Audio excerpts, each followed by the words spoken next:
Okay, so if you've been paying attention to the news today, you probably are seeing that our brain trust in the federal government decided to use Signal app to play with action figures,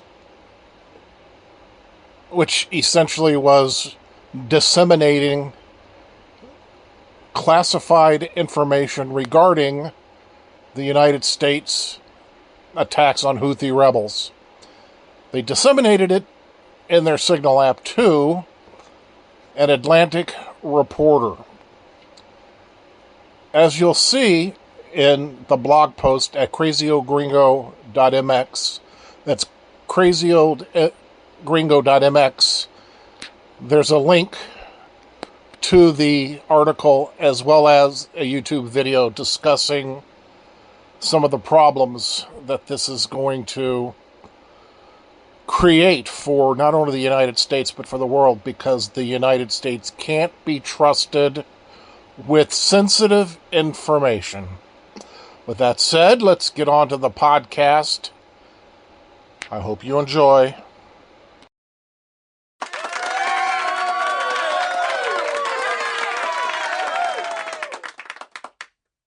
All right, so we all know about top secrets, right? The kind of stuff locked away, hidden, layers of security, the stuff that could cause, well, big problems if it got out. Exactly, yeah. Today we're diving into one of those situations where secrets, maybe not the nuclear launch codes or anything, but still important secrets.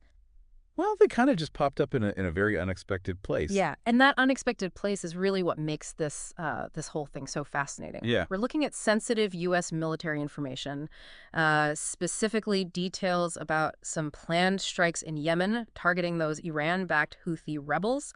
And this information, well, it kind of just slipped out into the open, not in the way you might think, though. Right. And this isn't some, shadowy hacker breaking into a database or some whistleblower sneaking documents out. We're basing this whole deep dive on two sources. A report from the Crazy Old Gringo blog, which, by the way, they're referencing an article in Axios. And what they're talking about is, well, some senior people in the Trump administration, big national security figures, were discussing this stuff on Signal. Yeah, and that right there should raise some eyebrows. Absolutely. I mean, think about it. The information that leaked, this wasn't just casual chat. This was the nitty-gritty. The blog post goes into detail, talking about operational details of forthcoming strikes, even stuff like information about targets, weapons the U.S. would be deploying, and attack sequencing. If you're an adversary, that kind of info, well, that's gold. That's how you potentially disrupt operations, put lives at risk. And here's the really worrying part. Yeah. This wasn't some super sophisticated, state-sponsored cyber operation. This was kind of, well, an accident. The information ended up with Jeffrey Goldberg, the editor-in-chief over at The Atlantic. Yeah. And he got it because, well, he was accidentally added to this Signal group chat. Can you imagine? It's almost like, a wrong number, but with way, way bigger consequences. It really does make you wonder about how these things are handled, right? Oh, yeah. I mean, these are sensitive discussions, national security level. I get that these commercial messaging apps like Signal are convenient, but you'd think there'd be, I don't know, stricter protocols, right? Just accidentally looping in someone outside the administration. That screams of a breakdown somewhere. What's your take on that? I mean, this wasn't a hack, it was just a mistake. Yeah. It raises a lot of questions about basic security practices, doesn't it? Yeah. I know, right?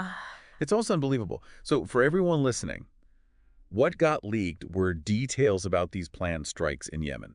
The targets, how they were going to do it, the timing, which, according to the reports, was right around today, March 24th, 2025, and where it was all going down. And it wasn't some elaborate hack, but it seems like a slip-up on a platform that, yeah, it's known for its encryption, but at the end of the day, it still relies on people, on them doing things right. And the implications, they go way beyond just this one incident. I mean, you leak details like that, you're not just putting a mission at risk. Yeah. You're potentially putting American lives in danger. Imagine if an adversary knows what you're going to do, where you're going to do it, how you're going to do it.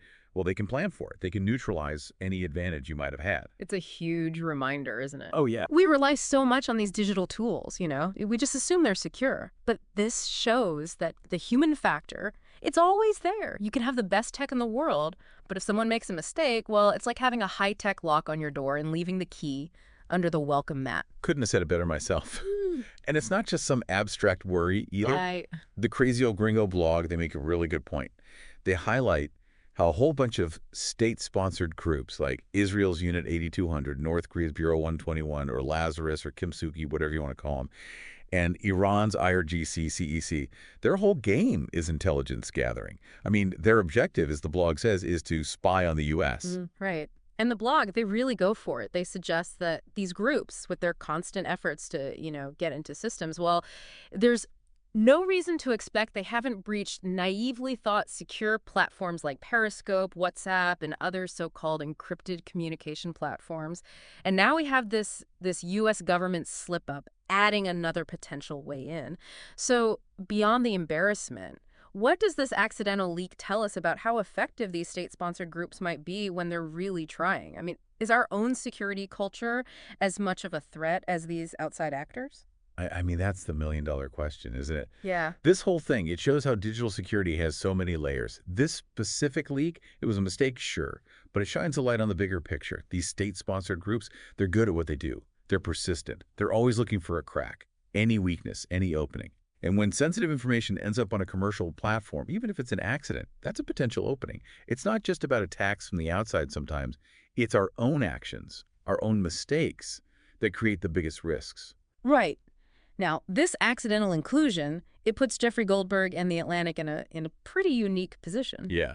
Can't imagine that phone call. They're suddenly getting this highly sensitive military information literally moments before the U.S. launches these airstrikes. And what's interesting, the blog points this out, is that Goldberg, he apparently chose to hold back some of the details, the operational stuff, the kind of things that could have really put those soldiers in danger. It seems like he tried to balance, the duty to report with the potential harm of revealing too much. This accidental inclusion raises some big questions about what to do in these kind of situations. How do you balance transparency and protecting national security? It's a delicate situation for The Atlantic and Jeffrey Goldberg specifically. It's a tough line to walk. Transparency, a free press, those are vital. But so is the safety of those soldiers, the success of those missions. It seems like in this case, they found a way to do the right thing. It does seem that way. Now, on the government side, the National Security Council, they've come out and said, yeah, this text chain, it's real. It happened. They're not denying it. No. And they've said they're looking into how Jeffrey Goldberg's number ended up in that group chat. Which, I mean, come on, that's a pretty basic question, isn't it? Absolutely. How does the editor of a major news outlet get added to a conversation about super secret military operations?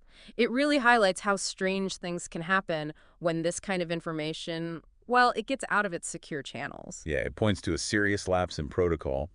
And hopefully their investigation figures out exactly what happened and how to prevent it from happening again. For sure. Oh, and there's also a statement from President Trump saying he didn't know anything about this leak. So let's sum this all up for you, the listener. There are some really important takeaways here.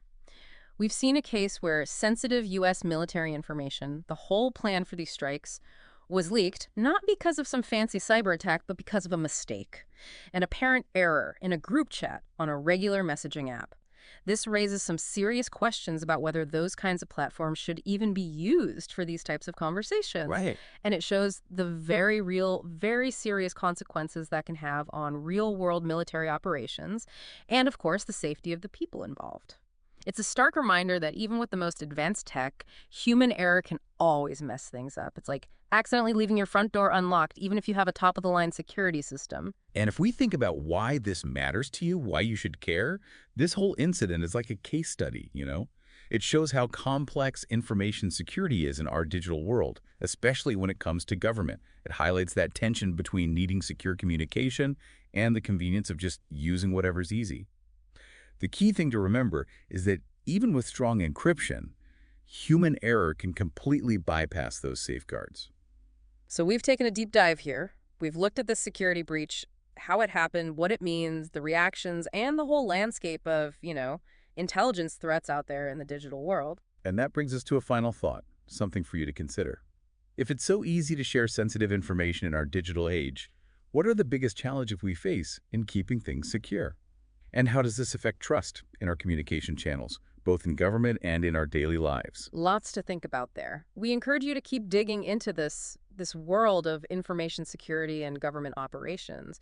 There's always something new to learn, and staying informed is the best way to navigate these increasingly complex issues.